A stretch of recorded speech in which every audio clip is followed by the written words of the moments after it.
नमस्कार विद्यार्थियों, स्वागत है आपका ज्ञान सागर संस्थान के ऑनलाइन प्लेटफॉर्म पर। मैं सत्या सर आप सभी का स्वागत करता हूँ यूट्यूब क्लासेस में। एसएससी एमटीएस की प्रीवियस के सीरीज में आज हम लोग 13वीं क्लास के साथ में हैं आपके। और ये उम्मीद है क्लासेस आपके लिए बहुत बेहतरीन होंगी और आपको बहुत ज़्यादा फायदा मिल रहा होगा।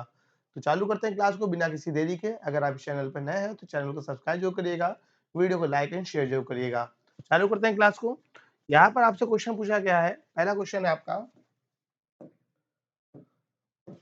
अप्रैल 2022 तक उपलब्ध जानकारी के अनुसार हॉकी मैच की कुल अवधि कितनी हो गई? यहाँ पर आपसे पूछा रहा है, आपका रिसेंटली आपका जब पेपर हुआ था लास्ट ईयर का, तो आपका पूछा था हॉकी मैच की अवधि। तो हॉकी मैच में आपको पता है कि खिलाड़ी कितने होते हैं? 11 खिलाड़ी होते हैं। हॉकी हो गया, क्रिकेट हो गया, ठीक है, फुटबॉल हो गया, सब 11-11 आपके खिलाड़ियों के मैच होते हैं। अब यहाँ पर आपका पूछा जा रहा है कि अवधि कितनी होती है। तो हॉकी का जो आपका नया पैटर्न है उसमें आपका क्या आपका 60 मिनट का आपका होता है, ठीक है। अब कितनी देर का होता है आपका मैच? 60 मिनट का होता है। और इससे 15-15 मिनट के क्या कर दिए गए, आपके 4 हाफ भी कर दिए गए। तो ऐसे में आपका यहाँ पर हॉकी का मैच कितनी देर का होता है? आपका 60 मिनट का होता है। याद रखिएगा, ठीक है। आगे बढ़ते हैं। आपका प्रसिद्ध बॉलीवुड गीत चन्ना मेरेया नृत्य किसने गाया? ठीक है, एसएससी वालों कोई भरोसा नहीं है। दो चीजें, एसएससी और मौत का कोई भरोसा नहीं है, वही मुझे यहाँ पे लगता है। अब एसएससी वाले आपसे पूछ रहे चन्ने मेरेया किसने गाया। अब ऐसे टाइप से क्वेश्चन आ रहे हैं। अब इसका मतलब ये नहीं है गाना सुनना चालू कर दिएगा बहुत सारे, या फिर मूवीज देखना चालू कर दिएगा, एसएससी पता नहीं क्या पूछ ले, ऐसा नहीं करिएगा। यहाँ पर आपसे पूछा है चन्ना मेरे यहाँ, तो ये आपका अरिजीत सिंह का आ गए, बड़े फेवरेट सिंगर है सब, बहुत से लोगों के, मेरे भी हैं। यहाँ पर अरिजीत सिंह ने गाना गाया था आपका कौन सा? चन्ना मेरे यहाँ। चलिए देखिए, ये आपका आयोग का पैटर्न है, इसमें डिस्कस करने के लिए है नहीं मेरे पास में। बांग्लादेश भारत के निम्नलिखित में से किस राज्य के साथ अपनी सीमा साझा करता है? पूछ रहा है कि कौन से राज्य के साथ में अपनी सीमा साझा करता है। ऑप्शन में मणिपुर, बिहार, नागालैंड और मेघालय है। अगर देखा जाए बांग्लादेश के स्ट्रक्चर को, तो बांग्लादेश भारत के साथ अपनी सर्वाधिक सीमा रखने वाला राज्य है, सॉरी देश है। भारत की जो सबसे ज्यादा सीमा बनती है किसके साथ में बनती है? बांग्लादेश के साथ में। और बांग्लादेश के साथ में भारत की सीमा लगभग 4096.6 किलोमीटर के आसपास में है। अब इसी बांग्लादेश के साथ में हमारा आपका सीमा समझौता के लिए 100वां संविधान संशोधन हुआ था। ये भी याद रखिएगा, 100वां संविधान संशोधन 2015 में जो होता है किसके साथ में? बांग्लादेश के साथ सीमा समझौते के लिए होता है। बांग्लादेश के साथ में जो बनने वाली सीमा रेखा है उसको हम लोग बुलाते हैं आपका कौन सा? Red Cliff line. Red Cliff line Bharat और पाकिस्तान के बीच में सीमा रेखा निर्धारण के लिए थी। जो पहले बांग्लादेश अभी वर्तमान का है, पहले पूर्वी पाकिस्तान के नाम से जाना जाता था। तो ऐसे केस में बांग्लादेश के साथ में लाइन कौन सी बन जाती है? Red Cliff line.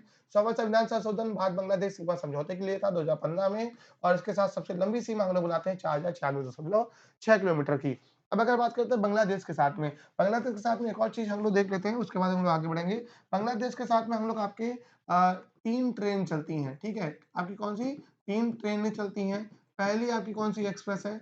बंधन एक्सप्रेस है। दूसरे का नाम आपका कौन सा? आपका मैत्री एक्सप्रेस है। और रिसेंटली एक नई चालू हुई थी कौन सी? आपकी मिताली।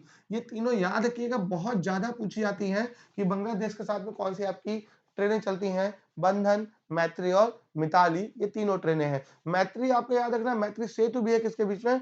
भारत और बांग्लादेश के बीच में। अच्छा, ठीक। अब यहाँ पे देखिएगा, तो पूछ रहा है कि कौन सा राज्य सीमा साझा करता है। अगर बांग्लादेश के पड़ोस में देखें तो यहाँ पर हमारा आपका कौन सा आपका राज्य होता है? वेस्ट बंगाल होता है। ऊपर आपका आपका असम होता है। यहाँ पर हमारा आपका कौन सा राज्य हो जाएगा? आपका इधर असम हो जाएगा, इधर आपका मेघालय हो जाएगा, इधर आपका त्रिपुरा। त्रिपुरा 3 ओर से किससे घिरा हुआ है? बांग्लादेश से घिरा हुआ है। तो दिए गए ऑप्शन में से अगर हम देखा जाए तो यहाँ पर हमारा कौन सा राज्य मिल रहा है? आपका मेघालय मिल रहा है, ठीक। और यहाँ पर नीचे हमारा आपका जो मिजोरम होता है वो होता है। तो ऐसे में यहाँ पर हमारा आपका कौन सा राज्य हो जाएगा? मेघालय राज्य है। तो किसके साथ सीमा बना रहा है? आपका बांग्लादेश के साथ में सीमा बना रहा है। दिए गए ऑप्शन में से आंसर होगा मेघालय होगा। पहला क्वेश्चन देखते हैं, लेकिन इनसे कौन सा कथन गलत है? गलत कथन के भी आपको चुनना है, तो सबसे पहले गलत को पॉइंट आउट कर लीजिएगा तो आपका याद करना आसान रहता है। ऑटोमोबाइल के निर्माण में धातुओं का उपयोग किया जाता है, बिल्कुल सही बात है। धातुओं का उपयोग बर्तन बनाने में किया जाता है, ये भी सही बात है। सजीव श्वसन के दौरान धातुओं को अंदर खींचते, अरे ये तो बच्चा बच्चा जानता है कि भैया ये पूरी तरह से गलत है। हम लोग सांस लेते समय धातुओं को अंदर नहीं खींचते हैं। तो इसका आंसर हमारा आपका सी का क्या हो जाएगा? आपका सॉरी, चौथे का आंसर हो जाएगा सी हो जाएगा। छठी शताब्दी ईसा पूर्व में लिखित में से महाजनपद गांधार की राजधानी क्या थी? ठीक है, तो यहाँ पर आपसे पूछ रहा है आपका छठी शताब्दी ईसा पूर्व में आपकी कौन से जनपद की? गांधार महाजनपद की राजधानी आपसे पूछ रहा है। तो हस्तिनापुर है, वाराणसी है, मथुरा और तक्षशिला है। देखिएगा, अगर हम बात करते हैं भारत के बाहर आपको 2 ही महाजनपद मिलते हैं। हमारे यहाँ पे महाजनपद जो काल है, ये महाजनपद काल, इस महाजनपद काल में हम लोग 16 महाजनपदों को पढ़ते हैं। इनमें से एक आपका गांधार महाजनपद, दूसरा आपका कौन सा, कंबोज महाजनपद। ये दो आपके महाजनपद याद रखिएगा जो भारत के बाहर, ठीक है। भारत के बाहर कौन कौन से, गांधार और कंबोज, ये दो महाजनपद भारत से बाहर थे। इनमें से गांधार की राजधानी कौन सी थी, तक्षशिला थी। तक्षशिला में यहाँ पर क्या था, आपका विश्वविद्यालय बना हुआ था, तक्षशिला विश्वविद्यालय। तो अभी यहाँ पर आपको याद रखना, गांधार की कैपिटल क्या थी, आपकी तक्षशिला थी। गांधार और कंबोज क्या थे, भारत के बाहर थे। दक्षिण में एकमात्र आपका जो राज्य था, महाजनपद था, उसका नाम था आपका अश्मक। दक्षिण में एकमात्र कोई था तो उसका नाम क्या था, अश्मक था। अगर बात करें राजस्थान में एकमात्र कोई था, उसका नाम था मत्स्य, ठीक है। तो राजस्थान में आपका मत्स्य है, दक्षिण में एकमात्र कौन है, आपका अश्मक है। भारत के बाहर आपके केवल दो कौन कौन से, गांधार और कंबोज है। ये आपके सारे के सारे क्या है, महाजनपद। बहुत इंपॉर्टेंट पॉइंट है आपका, ठीक है। और सबसे शक्तिशाली महाजनपद कौन सा था, मगध महाजनपद था। कौन सा था, मगध महाजनपद, जिसमें पहली बार आपका चंद्रगुप्त मौर्य भारत में पहली बार एक साम्राज्य की स्थापना करते हैं, एक एम्पायर क्रिएट करते हैं, जिसको मौर्यन एम्पायर या मौर्य साम्राज्य के नाम से जाना जाता है। तो यहाँ पर दिए गए ऑप्शन में से हमारा क्या हो जाएगा, बी हो जाएगा। अब देखिएगा, बढ़ते हैं आगे। अगला क्वेश्चन है, भारतीय संविधान ने कहाँ के संविधान से संविधान संशोधन की प्रक्रिया ली है, ऑस्ट्रेलिया, फ्रांस, दक्षिण अफ्रीका, यूनाइटेड किंगडम।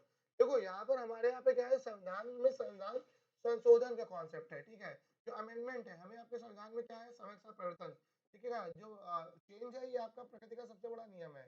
चेंज क्या होता है, होता रहता है, और ये होता रहना भी चाहिए। अगर चीजें आपके समय के साथ नहीं बदलती हैं, उनमें सुधार नहीं आता है, तो वो कहीं ना कहीं आपकी एक बोझ के रूप में बन जाती है। इसलिए भारतीय संविधान में क्या हुआ, समय के साथ संशोधन करने की प्रक्रिया ली गई। और ये संशोधन करने की प्रक्रिया हमने कहाँ से लेकर रखी हुई है, दक्षिण अफ्रीका से लेकर रखी हुई है। हमारे यहाँ पर संविधान में आर्टिकल 368, याद रखिएगा, आर्टिकल 368, 368 में किसकी प्रक्रिया है, संविधान संशोधन की प्रक्रिया है, आर्टिकल नंबर 368 में। क्लियर, ठीक है।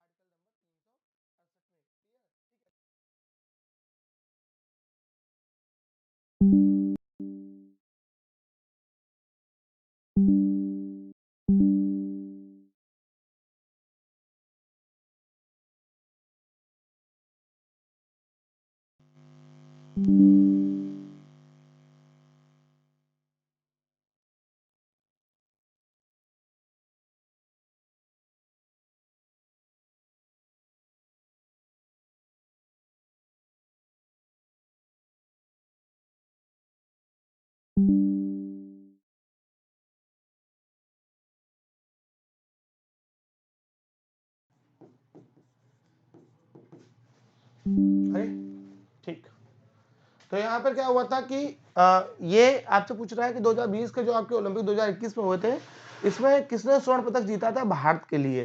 तो यहाँ पर जो खेलों की बात करते हैं, तो आपके कहाँ पर हुए थे, 2000 आपके 21 में आपके ओलंपिक गेम्स हुए थे। ये कहाँ पे हुए थे, टोक्यो जापान में हुए थे। 2020 में होने थे, कोविड की वजह से नहीं हो पाए थे। यहाँ पर क्या हुआ था कि आपका एक इवेंट है भाला फेंक, ठीक है। भाला फेंक जो हमारा आपका, इसमें किसने, नीरज चोपड़ा जी ने क्या किया था, आपका गोल्ड मेडल जीता था। तो भारत को ग्रीष्मकालीन ओलंपिक में एकमात्र स्वर्ण मिला था, किसका मिला था, आपका भाला फेंक का मिला था, नीरज चोपड़ा जी ने दिलाया था। इसीलिए इनको जाना जाता किसके नाम से, गोल्डन बॉय के नाम से। गोल्डन बॉय कौन हो गए, नीरज चोपड़ा हो गए। इन्हें आपका नीरज चोपड़ा को राजीव गांधी खेल रत्न अवार्ड, या हम बोल सकते हैं इसको अभी करंट का नाम कर दें, मेजर ध्यानचंद खेल रत्न अवार्ड आपका वो मिला हुआ है नीरज चोपड़ा जी को, इनकी इस उपलब्धि के लिए। यहाँ पर बात करते हैं इसी आपके लिए, नीरज चोपड़ा जी के काम के लिए आपका क्या बनाता है, राष्ट्रीय भाला फेंक दिवस, ठीक है। ये राष्ट्रीय भाला फेंक दिवस ये कब मनाया जाता है, आपका 7 अगस्त। 7 अगस्त को हर साल आपका क्या मनाया जाना चालू कर दिया गया है, राष्ट्रीय भाला फेंक दिवस, क्योंकि इसी दिन 7 अगस्त के दिन ही इन्होंने टोक्यो में आपका क्या किया था, आपका भाला फेंक कर जीता था आपका गोल्ड मेडल, ठीक है। चलिए अगला क्वेश्चन देखते हैं। एलक कराडी किस भारतीय राज्य का आदिवासी नृत्य है। देखो ये कोई ऐसे शब्दों को देखकर ही हम गेस कर सकते हैं कि ये पक्का कहीं साउथ इंडिया के होंगे, ठीक है। और यहाँ पर आपसे पूछा जा रहा है, देखो एसएससी आपसे ऐसे चीजें पूछेगा जो आपको जिंदगी में कभी सुनी होंगी या देखने को मिलेंगी। तो यहाँ पर आपका एलक कराडी आपका अगर किसी राज्य का आदिवासी नृत्य है, कोई व्यक्ति अगर इससे संबंधित होगा या वहाँ के क्षेत्र का होगा, वही इसके बारे में प्रॉपर जान सकता है। कहाँ का आपका, केरल का आपका ये आदिवासी नृत्य केरल के आदिवासियों द्वारा होता है। अगला, उड़ीसा और आसपास के मंदिरों की वास्तुकला में मंदिर के शीर्ष पर दिखाई देने वाली पत्थर जैसी चकती डिस्क को क्या कहा जाता है? तो यहाँ पर आपका जो उड़ीसा और आसपास के मंदिर की वास्तुकला जो भी आपके होंगे, उनमें मंदिरों के शीर्ष भाग पर दिखाई देने वाली पत्थर जैसी चकती या जो डिस्क ऐसी स्ट्रक्चर होती है, ठीक है, ये आपका ऐसा डिस्क ऐसा स्ट्रक्चर होता है। इसको बोला जाता है कि आपका आमलक बोला जाता है। क्या बोला जाता है आपका? आमलक बोला जाता है। तो ऐसे केस में क्या हुआ कि इसका आंसर हमारा आपका क्या होगा? आमलक हो जाएगा। अगला क्वेश्चन देखिएगा, 1991 की एलपीजी रणनीति में एल का अर्थ क्या है?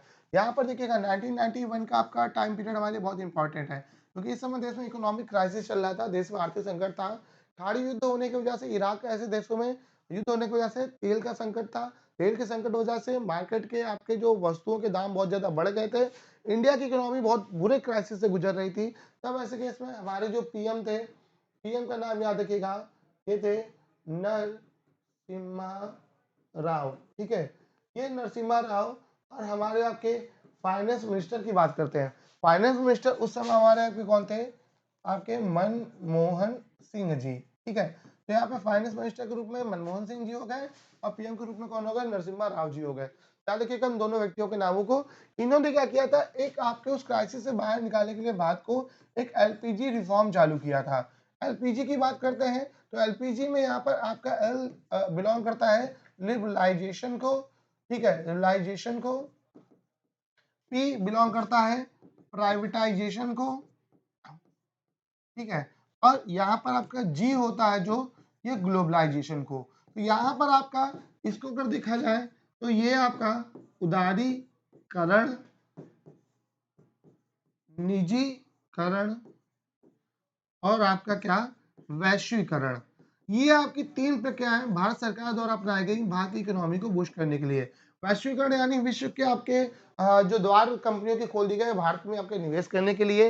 निजीकरण में मतलब प्राइवेट सेक्टर को भी भागीदारी दी गई आपके बिजनेस करने के लिए या आपके इकोनॉमी को बूस्ट करने के लिए। और उदारीकरण करते हुए सरकार ने बहुत सारी नीतियों को चेंज किया। जैसे भारत तो पहले लाइसेंस पॉलिसी थी, तो आपको हर बिजनेस के लिए लाइसेंस लेना अनिवार्य था, अभी भी होता है, लेकिन वहाँ पर क्या था कि कुछ आपके 6 इंपॉर्टेंट बिजनेस, जैसे आपका केमिकल वगैरह या ऐसा कोई भी आपके टाइप से मेडिसिन वगैरह, ये 6 बिजनेस कुछ ऐसे रखे गए जिनके लिए क्या किया गया, लाइसेंस लेना अनिवार्य कर दिया गया। बाकी बिजनेस को सरकार ने उदारीकरण की नीति के अंतर्गत में आसानी से चालू करने की छूट दी, ताकि अधिक से अधिक लोग आपका निवेश कर सकें और आपका इकोनॉमी बूस्ट हो। इसलिए आपका ये एलपीजी रिफॉर्म 1991 के लिए आपका बहुत ज्यादा आपका इंपॉर्टेंट हो जाता है। तो यहाँ पर आपके नरसिम्हा राव का नाम याद रखिएगा, इनके बारे में पूछा जाता है बाद में उदारीकरण के जनक कौन थे। बाद में उदारीकरण के जनक कौन थे या इकोनॉमी को बूस्ट करने वाले व्यक्ति कोई थे, तो कौन थे? पीएम नरसिम्हा राव थे 1991 में, ठीक है। यहाँ पर ठीक इसको याद रखिएगा, बहुत ज्यादा आपका ये इंपॉर्टेंट सेक्शन है आपका, ठीक। तो यहाँ पर क्या हो जाएगा? लिबरलाइजेशन हो जाएगा। अगला क्वेश्चन देखते हैं, लेकिन फिर से कौन से दर्पण एकेडमी ऑफ परफॉर्मिंग आर्ट्स के सह संस्थापक हैं? अब आपको ऐसे तो ये पता भी नहीं है, आपसे कोई एकेडमी पूछ ली गई, उसके संस्थापक पूछ लिए गए, ये कौन थे? मृणालिनी सारा भाई, ठीक है। ये आपकी क्या है? आपकी भारतनाट्यम की एक बहुत ही फेमस नर्तांगिनी है, और ये आपके विक्रम साराभाई से बिलोंग करती है। विक्रम साराभाई जो आपके इसरो के पहले अध्यक्ष थे। तो यहाँ पर आपकी जो मृणालिनी साराभाई है, ये आपके एकेडमी ऑफ परफॉर्मिंग आर्ट्स से है। यहाँ पर अगर बात करते हैं किसके, उदय शंकर की, ये आपके आधुनिक नृत्य शैली के जन्मदाता हैं, इनको याद रखिएगा। ये आधुनिक नृत्य के जन्मदाता माने जाते हैं कौन? आपके उदय शंकर जी। और बिरजू महाराज के बारे में मुझे बताने की किसी को आवश्यकता नहीं है, ये किससे संबंधित है? आपके कथक नृत्य से संबंधित है। तो यहाँ पर आपके कौन हो जाएंगे? मृणालिनी सारा भाई हो जाएंगी। अगला क्वेश्चन है, 2011 की जनगणना के अनुसार भारत में नगरीय जनसंख्या का प्रतिशत क्या था? ठीक है, तो एक रेशियो पूछ रहा है आपसे कि कितने से कितने के बीच में। तो भारत की अगर बात करते हैं, भारत मुख्यतः आपका एक कृषि प्रधान देश है, एग्रीकल्चर कंट्री है, और यहाँ पर आपके भारत की अधिकांश आबादी, ऐसा माना जाता है लगभग 70% के करीब आबादी आज भी ग्रामीण क्षेत्रों में निवास कर रही है और कृषि के कार्यों में संलग्न है। तो ऐसे केस में अगर ये 70% है, तो यहाँ पर 30 से 35% का बीच का जो हमारा आंकड़ा हो जाएगा, ये आपका किससे है? नगरीय जनसंख्या से क्या होगा? संबंधित होगा। यहाँ पर बात की अनुमानित आबादी जो शहरी क्षेत्र में रहती है कौन सी आपकी? ये आपका 30 से 35% हो जाएगी। सर्वाधिक नगरीकरण वाला अगर राज्य पूछते हैं हमारा, तो बड़े राज्यों में कौन आता है? आपका महाराष्ट्र आता है। अगला निम्नलिखित में से कौन सा एक कठोर, सरंध्र और काला पदार्थ है और कार्बन का लगभग शुद्ध रूप है। कठोर मतलब आपका एक हार्ड एलिमेंट, सरंधा मतलब उसमें हल्के से छेद होंगे, ठीक है? और उसमें से आपका कैसा होगा, ब्लैक कलर का होगा। अगर ब्लैक कलर को देखें तो कोल तार, कोक, कोयला, गैस, गैस सॉलिड नहीं हो सकती है। कोल तार ये हमारा लिक्विड में होता है। बिटुमिनस ये कोयले के टाइप होता है, लेकिन यहाँ बिटुमेन लिखा हुआ है। बचा क्या आपका कोक, ये कोयले का एक टाइप होता है, ठीक है? ये आपका कोयले का एक प्रकार होता है, कोकिंग कोयला जिसको बोलते हैं। इसका प्रयोग मेनली हमारा आपका जो इंडस्ट्रियल यूजेस में होता है। तो ये हमारा आपका कोयले का एक रूप है, जो कोयले का कार्बन का सबसे शुद्ध रूपों में से एक माना जाता है, ठीक है? सॉलिड भी होगा, सरंध भी होगा और ब्लैक कलर का होगा। तो यहाँ पे क्या होगा आपका कोक कोयला हो जाएगा। पहला देखते हैं आयतन के अनुसार वायुमंडल में नाइट्रोजन का प्रतिशत। बच्चे को पता होता है कि वायुमंडल में हमारा कितना होता है, आपका लगभग 78% क्या होती है, नाइट्रोजन होती है, और लगभग 21% क्या होती है आपकी, ऑक्सीजन होती है। तो यहाँ पर सबसे ज्यादा पाई जाने वाली गैस कोई होती है आपकी 78% आपकी नाइट्रोजन होती है। अगर हमसे पूछे जाए सर्वाधिक आपकी अक्रिय गैस जो कोई रिएक्शन नहीं करती, वायुमंडल में पाई जाने वाली सर्वाधिक अक्रिय गैस की अगर बात होती है, तो ये आपकी कौन सी होती है, आपकी ऑर्गन होती है। इसको याद रखिएगा, सर्वाधिक पाई जाने वाली अक्रिय गैस कौन सी होती है, ऑर्गन होती है। हम क्या करते हैं, जब सांस लेते हैं तो हमारी जो आपकी इनहेल की गई एयर होती है, इस इनहेल एयर में क्या होगा आपका कि हम लोग सारे कंपोनेंट्स होंगे उनको ग्रहण करेंगे। इनमें 78% हम लोग सीधा सीधा से नाइट्रोजन लेते हैं, 21% के करीब क्या लेते हैं आपका ऑक्सीजन लेते हैं, और 0.03% के आसपास हम लोग क्या लेते हैं आपका CO2 लेते हैं। लेकिन जब हम लोग आपके ऑक्सीजन छोड़ रहे हैं, एक्सेल कर रहे हैं, एक्सेल करते हैं, तब हमारा क्या छोड़ी गई हवा में क्या होता है, छोड़ी गई हवा में और हम नाइट्रोजन का यूज नहीं करते हैं, लगभग 78% हमारा नाइट्रोजन ऐसे ही बाहर हो जाता है। लेकिन हमारी बॉडी ऑक्सीजन को यूज करती है, तो लगभग आपकी 4% ऑक्सीजन कंज्यूम हो जाती है। आप 21 से किस पर आ जाते हो, 70% पर। मतलब ग्रहण की गई आपकी हवा में ऑक्सीजन की मात्रा 21% होगी, छोड़ी गई आपकी कितनी होगी, लगभग 70% होगी। ये बाकी 4% कन्वर्ट हो जाएगी जाके किस में, आपके CO2 में कन्वर्ट हो जाएगी। तो यहाँ पर आपकी छोड़ी ली गई है आपकी कार्बन डाइऑक्साइड मात्रा 0.03% होती है, और छोड़ी गई आपकी कार्बन डाइऑक्साइड की मात्रा लगभग कितने प्रतिशत होती है, 4% होती है। तो ये हमारा आपका पूछा जाता है एग्जाम में बहुत ज्यादा, कि छोड़ी गई वायु में ऑक्सीजन की मात्रा या संघटक कितना होता है आपका, तो आपका 78% होगा, और CO2 कितना होगा आपका, ये आपका 4% होगा, याद रखिएगा। और ऐसे नॉर्मली हमको पता है कि आपका नाइट्रोजन कितनी होती है, 78% होती है। नाइट्रोजन अधिक होना भी जरूरी है, क्योंकि नाइट्रोजन जो भी हमारे क्या होते हैं, पौधे होते हैं, उन पौधों के लिए बहुत ज्यादा आपका इंपॉर्टेंट है। और जो भी हमारे मेनली क्या होते हैं, दलहनी पौधे होते हैं, जो लेग्युमिनेसी कुल के पौधे होते हैं, उनके लिए आपका नाइट्रोजन बहुत ज्यादा इंपॉर्टेंट है, क्योंकि इन्हीं दलहनी पौधों में ये नाइट्रोजन को ग्रहण करके किसका निर्माण करते हैं, आपका प्रोटीन का निर्माण करते हैं। दलहनी पौधों में प्रोटीन के स्थिरीकरण के लिए उनकी जड़ों में राइजोबियम नामक क्या पाया जाता है, बैक्टीरिया पाया जाता है। एग्जाम में पूछा था कौन सा जीवाणु पाया जाता है, राइजोबियम पाया जाता है। क्या करता है, आपका नाइट्रोजन का स्थिरीकरण करता है। ठीक, अगला क्वेश्चन है, 2022 में शुरू किया स्वनिधि से समृद्धि। देखो 2022 नहीं है, यहाँ पर ये आपका 2021 है, ठीक है? 2021 में शुरू किया गया आपका स्वनिधि से समृद्धि कार्यक्रम। किससे जुड़ा है, ये जुड़ा है आवास और शहरी मंत्रालय से। ये आपका स्वनिधि से समृद्धि से मतलब क्या है, एक्चुअल में ये आपका कार्यक्रम, ये आपके जो स्ट्रीट वेंडर्स होते हैं, ठीक है, स्ट्रीट वेंडर होते हैं, उनके लिए चालू किया गया है। जो आपके लोकल लेवल पर आपके रेहड़ी पटरी वाले दुकानदार होते हैं, ऐसे लोग होते हैं, उनके लिए स्वनिधि समृद्धि चालू किया गया है, जिसके अंतर्गत में पहले चरण में 125 शहरों को टारगेट किया गया, और 125 शहरों के अंतर्गत में लगभग 35 लाख के करीब करीब आपके जो रेहड़ी पटरी वाले हैं, उनको इसका फायदा देने का लक्ष्य है। इस प्रक्रिया के अंतर्गत में स्वनिधि से समृद्धि योजना के अंतर्गत में उनको 10,000 रुपए तक का क्या दिया जा रहा था, लोन दिया जा रहा था, बिना किसी ब्याज दर के। प्रारंभ में 10 था, फिर वो बढ़कर आपका अभी के समय लगभग 50,000 हो चुका है। और इस स्वनिधि से समृद्धि योजना का टाइम पीरियड को भी आपका बढ़ाकर 2024 तक कर दिया गया है। करंट का क्वेश्चन ये है कि इसको बढ़ा के कब तक कर दिया गया है, 2024 तक। देख कौन रहा है आपका, आवास और शहरी मंत्रालय। इसके मंत्री हमारे लिए कौन है, आपके हरदीप सिंह पुरी जी, ठीक है। आवास और शहरी मामलों के मंत्रालय के मंत्री कौन है, हरदीप सिंह पुरी है, ठीक है। तो ये आपका 2021 में आपका चालू होगा, ये आपका प्रोग्राम 4 जनवरी 2021 को, ठीक। अगला क्वेश्चन देखते हैं, गोरखपुर में भारत के रेलवे का मुख्यालय। अब पूछा गोरखपुर में भारत के कौन से रेलवे का मुख्यालय है। अगर बात करते हैं गोरखपुर के, देखो भारत के अगर रेलवे की बात करते हैं, तो रेलवे हमारा आपका क्या होता है, रेलवे टोटल आपका भारत का रेलवे आपका 17 जोन में बटा हुआ है, ठीक है। टोटल कितने जोन है, 17 जोन है। 18 जोन आपका विशाखापट्टनम वाला जोन आपका बनता है, ठीक है। 18 अभी रिसेंटली आपका इसकी घोषणा हुई थी, किसकी, विशाखापट्टनम जोन को आपका जो विशाखापट्टनम की तटीय रेलवे क्षेत्र है, इसके लिए आपकी घोषणा हुई थी इसको 18 जून मनाए जाने की। तो यहाँ पर आपसे पूछ रहा गोरखपुर के बारे में। गोरखपुर जो है हमारा आपका ये उत्तर पूर्वी रेलवे का हमारा आपका क्या है मुख्यालय है। इसका आपका उत्तर पूर्वी रेलवे का मुख्यालय कौन है आपका गोरखपुर है। अगर बात करते हैं हम उत्तरी रेलवे का मुख्यालय, उत्तरी रेलवे का मुख्यालय कहाँ पर है आपका दिल्ली में है। और अगर बात करते हैं इसके लगे हुआ हमारा जो उत्तर मध्य रेलवे का मुख्यालय है, ये उत्तर मध्य रेलवे का मुख्यालय कहाँ पर है आपका प्रयागराज में। इसकी स्थापना 2003 में होती है। यहाँ पर ये आपके मुख्यालय रेलवे की जरूर पढ़ के जाइएगा, आपका एसएससी पूछता है।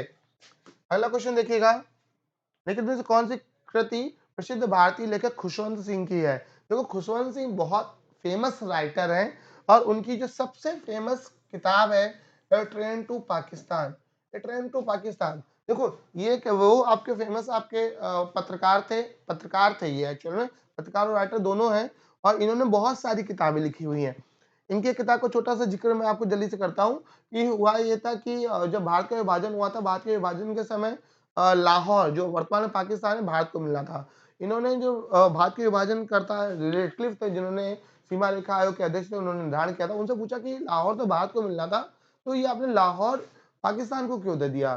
तो सिरिल रेडक्लिफ ने ना मतलब एक बोल सकते हैं वाहियात टाइप का आंसर दिया। उन्होंने बोला कि हम कलकत्ता तो भारत को दे ही चुके थे और पाकिस्तान के पास में कोई बड़ा नगर नहीं था, इसलिए हमने क्या कर दिया पाकिस्तान को लाहौर दे दिया। इस बिना बात के तर्क के आधार पर आपके भारत का एक बहुत ही प्रमुख शहर लाहौर किसको दे दिया गया, पाकिस्तान को दे दिया गया। जबकि वहाँ के बिजनेस में लगभग 80% आपका जो आपके हिंदू और सिखों का क्या था प्रभुत्व था। वहाँ की प्रॉपर्टी हो चाहे बिजनेस हो वहाँ पर आपके हिंदू और सिखों का आधिपत्य होता था। ठीक है, अब बाकी जो हो गया सो हो गया। तो यहाँ पे खुशवंत सिंह की किताब कौन सी ट्रेन टू पाकिस्तान है, 1956 में लिखते हैं, भारत पाकिस्तान के बंटवारे पे लिखते हैं और बहुत ज्यादा आपकी ये फेमस किताब है इनकी खुशवंत सिंह की। अगर बात करते हैं a suitable boy, a suitable boy ये किसकी है, ये विक्रम सेठ की है, ये विक्रम सेठ की। और इसी के लिए इनको आपका विक्रम सेठ को सुटेबल बॉय के लिए इनको बुकर पुरस्कार मिला हुआ है। ठीक है, जो बुकर प्राइज होता है, बुकर और मान बुकर पुरस्कार होता है या इंटरनेशनल बुकर होता है, तो वो मैन बुकर या मान बुकर जो अभी बुकर के नाम से जाना जाता है, इसको मिला था आपका विक्रम सेठ को सुटेबल बॉय के लिए मिला था। अगर बात करते हैं किसकी इस बार का आपका जो बुकर इंटरनेशनल है आपका बुकर की कैटेगरी का बुकर इंटरनेशनल। ठीक है, ये जो बुकर इंटरनेशनल है ये किसको मिला है, ये मिला है किसको आपका गीतांजलि श्री को। ये आपकी फिर किसी आपकी भारतीय महिला को मिला है। लेकिन पहली बार खास बात ये है कि ये आपका जो अवार्ड है किसी ऐसी रचना को मिला है जो मूलतः हिंदी भाषा में लिखी गई है। बाकी ये जैसे सुटेबल हुआ इंग्लिश में है या आपकी जो भी अदर आपकी बुक्स है व्हाइट टाइगर अरविंद अडिगा की वो इंग्लिश में थी, सब आपकी इंग्लिश के। तो जो ओरिजिनली इंग्लिश में लिखती थी उनको बुकर प्राइज मिलता है, लेकिन जो किसी अदर लैंग्वेज में उनका ट्रांसलेशन हो उसको बुकर इंटरनेशनल मिलता है। ब्रिटेन की संस्था है बुकर। तो यहाँ पे गीतांजलि श्री को उनकी किताब जो हिंदी भाषा में लिखी गई थी रेत समाधि के लिए मिला है। रेत समाधि का क्या किया है आपका अंग्रेजी में अनुवाद हुआ है और इसका अंग्रेजी में अनुवाद टॉम ऑफ सैंड के नाम से हुआ है। करने वाली डेजी रॉकवेल हैं। तो गीतांजलि श्री और डेजी रॉकवेल को सम्मिलित रूप से आपका बुकर पुरस्कार दिया गया है। तो ट्रेन टू पाकिस्तान किसकी किताब हो गई आपकी खुशवंत सिंह की हो गई। ठीक, अगला क्वेश्चन देखते हैं, प्लासी के युद्ध में सिराजुद्दौला की हार का मुख्य कारण क्या था। अगर हार के कारणों की बात करते हैं तो सेनापति जाफर के नेतृत्व वाली सेना ने युद्ध में भाग नहीं लिया।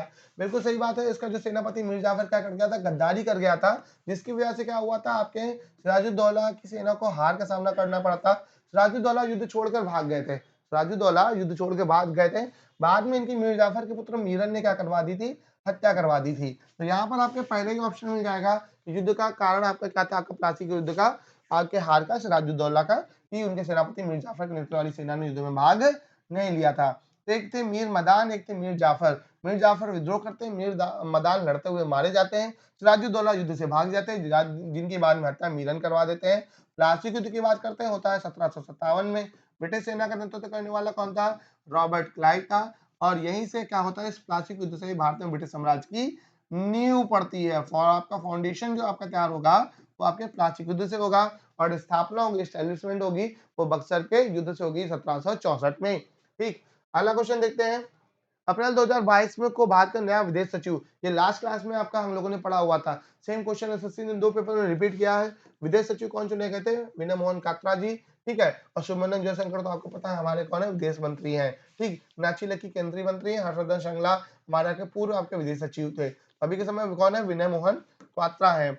अगला है चेहरा पहरा अनुष्ठान। देखो ये कोई आपका नहीं जान सकता ऐसे। चेहरा पहरा अनुष्ठान संबंधित है किससे? ओडिशा की रथ यात्रा से। ओडिशा की रथ यात्रा आपका किससे संबंधित है? भगवान जगन्नाथ और उनके परिवार से। भगवान जगन्नाथ, माता सुभद्रा और आपके बलभद्र भगवान, तो इनके लिए हमारा आपका क्या होता है? जो भगवान जगन्नाथ की यात्रा होती है उस समय आपका एक चेहरा पहरा अनुष्ठान होता है और कई सारे अनुष्ठान होते हैं। इसमें आपका पूजा से पहले की जो तैयारियां होती हैं उन्हीं के अनुष्ठानों में से एक कौन है? चेहरा पहरा है। उसके अलावा जैसे आपका एक और होता है हथी बेसा अनुष्ठान, ठीक है? तो ये सारी चीजें आप ऐसे नहीं जान सकते जब तक आप इनको पर्टिकुलर डिटेल में नहीं पढ़ो। लेकिन हाँ, एसएससी पूछेगा तो ऐसा नहीं है, किसी की किस्मत की बात है, लक की बात है, या कोई जानता हो उसी की सही हो सकती है। अगर बाकी गलत होगी तो ये सबका गलत होगा। अगर कोई छोड़ेगा तो लगभग सब लोग छोड़ेंगे। बाकी जो ट्राई करने वाले वीर बहादुर होते हैं वो तो करेंगे ही करेंगे। अगला क्वेश्चन है, लेकिन इनमें से कौन सी भारत की सबसे ऊंची पर्वत चोटी है? भारत की पूछ लिया है। देखो यहाँ पर बड़ा अच्छा क्वेश्चन है। भारत की ऑप्शन देखोगे तो आपको ऑप्शन हो सकता है कोई ना मिले। अगर बात करते हैं भारत की तो मतलब भारत में स्थित बात करते हैं तो भारत में स्थित सबसे ऊंची चोटी कौन सी है? नंदा देवी है। कौन सी सबसे ऊंची चोटी? नंदा देवी है। पड़ती कहाँ पर आपका? ये उत्तराखंड में पड़ती है। नंदा देवी पर्वत चोटी कहाँ पर? आपके पूर्णतया भारत में स्थित सबसे ऊंची चोटी कौन सी? नंदा देवी। अगर देखा जाए भारत में स्थित और दो इससे बड़ी चोटियां हैं। एक जो आपकी कौन सी? केटू या गॉडविन ऑस्टिन, ये पड़ जाती है कहाँ पर? पीओके में। एक जो आपकी कौन है? कंचनजंगा। कंचनजंगा की बात करते हैं तो कंचनजंगा ये नेपाल और सिक्किम के बॉर्डर पे पड़ जाती है। तो ऐसे में ये दोनों के दोनों आपके इंडिया में करंट सिचुएशन में टोटल आपका नहीं पड़ती है। पूर्णतया आपका भारत की सबसे ऊंची पर्वत चोटी कौन सी है? नंदा देवी उत्तराखंड में है। नंदा देवी में ही क्या हुआ आपका? नंदा देवी नेशनल पार्क या बायोस्फीयर रिजर्व है, ठीक है? नंदा देवी नेशनल पार्क है या बायोस्फीयर रिजर्व। ये जो नंदा देवी नेशनल पार्क है इसी के साथ में क्या है आपका? फूलों की घाटी, ठीक है? कौन सा? फूलों की घाटी आपका ये भी नेशनल पार्क है। तो ये फूलों की घाटी तो उत्तराखंड की बहुत ज्यादा आपसे पूछी ही जाती है। नंदा देवी नेशनल पार्क की बात करते हैं। इसकी स्थापना होती है 1982 में। तब इसका नाम होता है आपका Sanjay Gandhi national park.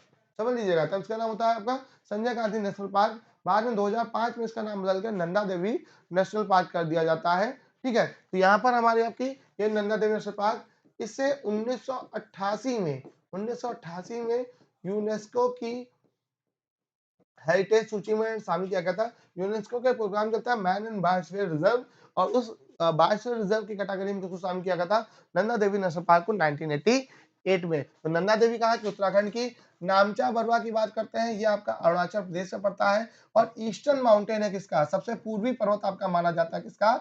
Himalaya reason का। हिमालय का विस्तार आपका जम्मू कश्मीर में स्थित आपका नंगा पर्वत से लेकर आपका ये जो अरुणाचल प्रदेश का नामचा बरवा पर्वत है यहाँ तक आपका पड़ता है, ठीक है?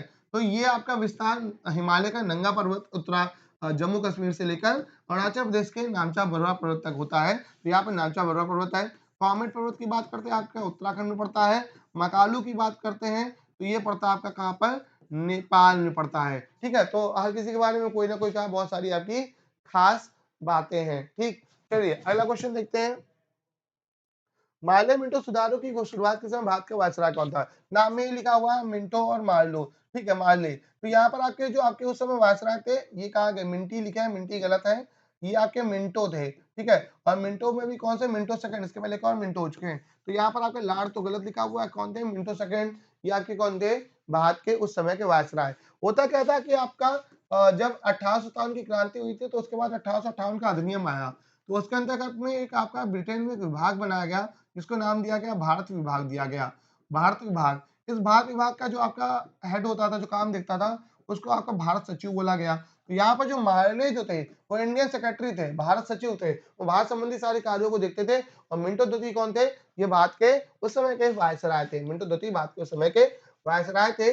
और यहाँ पर ये जो मार्ले मिंटो रिफॉर्म होता है ये आपका आता है 1909 में, और इसके द्वारा देश में पहली बार सांप्रदायिक निर्वाचन प्रणाली प्रारंभ होती है। बहुत इंपॉर्टेंट क्वेश्चन है।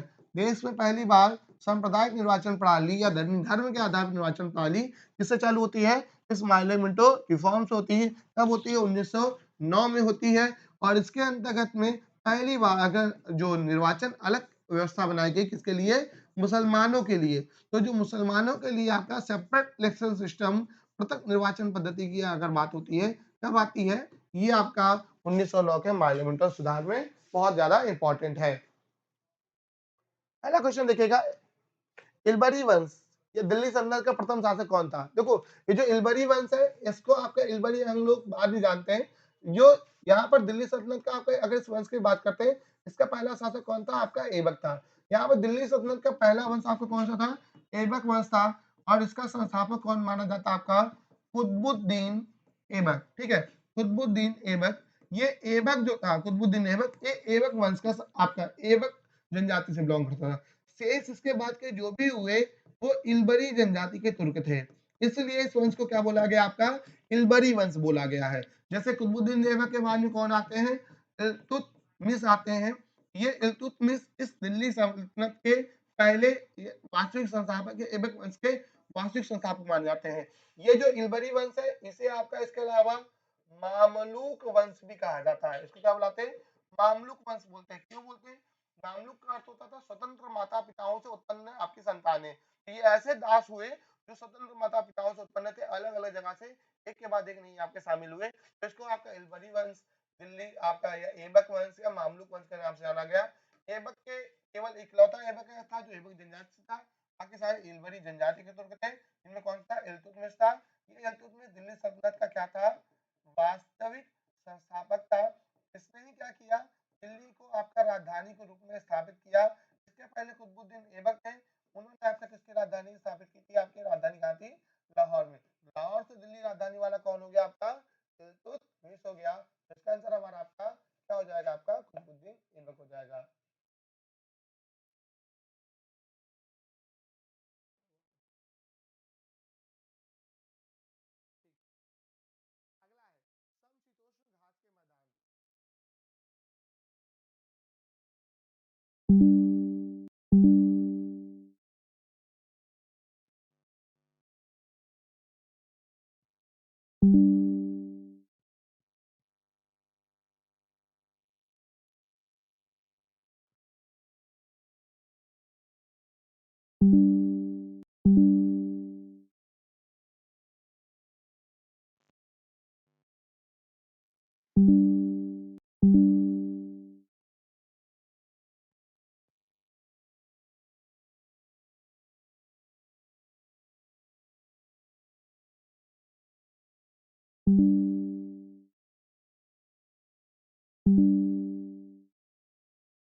अगला है समशीतोष्ण घास के मैदान।